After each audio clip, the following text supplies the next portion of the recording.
ഈരാട്ടുകുന്ന് residence association 2ാം വാർഷികം ആഘോഷിച്ചു.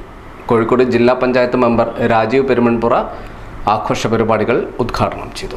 നമ്മുടെ കൂടെ നിൽക്കാൻ ആരെങ്കിലുമൊക്കെ ഉണ്ട് എന്ന തോന്നലുണ്ടാകുമ്പോഴാണ് സത്യത്തിൽ നമ്മുടെ ജീവിതം നമുക്ക് ധന്യമായി തീരുന്നത്. ഞാൻ ഒറ്റയ്ക്കല്ല, എന്നെ താങ്ങാൻ ഇന്ന ആളുണ്ട്, എനിക്ക് ഒരു ദുരന്തം വരുമ്പോൾ എന്നെ സഹായിക്കാൻ, എന്റെ പുറത്തു തട്ടാൻ, എന്നോട് ആശ്വാസവാക്ക് പറയാൻ, എന്നെ ഒന്ന് സഹായിക്കാൻ ഇന്ന ആളുണ്ട് എന്നൊരു തോന്നലുണ്ടാകുമ്പോഴാണ് സത്യത്തിൽ നമ്മുടെ ജീവിതം ആനന്ദകരമായ ഒരു ജീവിതമായി തീരുക. അല്ലെങ്കിൽ നമ്മുടെ ജീവിതം ആകെ വിരസമായിക്കൊണ്ട്.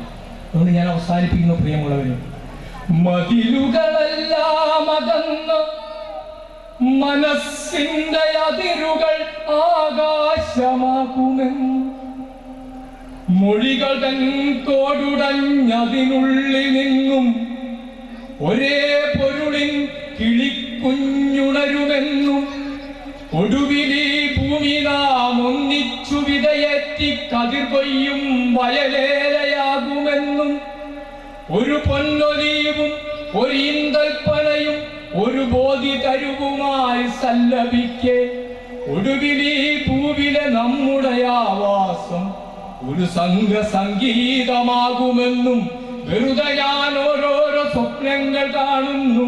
അറിയൂ സുഹൃത്തെ, അതാണെന്റെ രോഗം. ആ രോഗം നിങ്ങൾക്ക് എല്ലാവർക്കും ഉണ്ടാകട്ടെ, മറ്റു രോഗങ്ങളൊന്നും ഉണ്ടാകാതിരിക്കട്ടെ. എല്ലാവരും വളരെ സുന്ദരമായി ജീവിക്കുന്ന ഒരു കാലത്തിലേക്ക് നടന്നു പോകുന്ന പ്രിയമുള്ളവരെ, ഈ പുതുവർഷത്തിന്റെ ഈ മനോഹരമായിട്ടുള്ള ഈ ഒരു രാത്രിയിൽ എന്നെ നിങ്ങളുമായി സംവദിക്കാൻ, ഇങ്ങനെ 2 വാക്ക് സംവദിക്കാൻ ക്ഷണിച്ച ഇതിന്റെ ഭാരവാഹികളോട് ഹൃദയം നിറഞ്ഞ നന്ദി രേഖപ്പെടുത്തിക്കൊണ്ട് ഈ ചടങ്ങ് ഔപചാരികതയുടെ പേരിൽ ഉദ്ഘാടനം ചെയ്ത് അറിയിക്കുന്നു, അവസാനിപ്പിക്കുന്നു. അഭിവാദ്യം. ശനിയാഴ്ച വൈകുന്നേരം ഈരാട്ടുകുന്നിലാണ് ആഘോഷങ്ങൾ സംഘടിപ്പിച്ചത്. ഉദ്ഘാടന ചടങ്ങിൽ ചോലക്കൽ രാജേന്ദ്രൻ അധ്യക്ഷനായി. ഇ.പി. കൃഷ്ണൻകുട്ടി, ഗ്രാമപഞ്ചായത്ത് അംഗങ്ങളായ ഹസീന ഹസീസ്, ഷാജി പനങ്ങാവിൽ, ഇ. ധനേഷ് തുടങ്ങിയവർ സംസാരിച്ചു.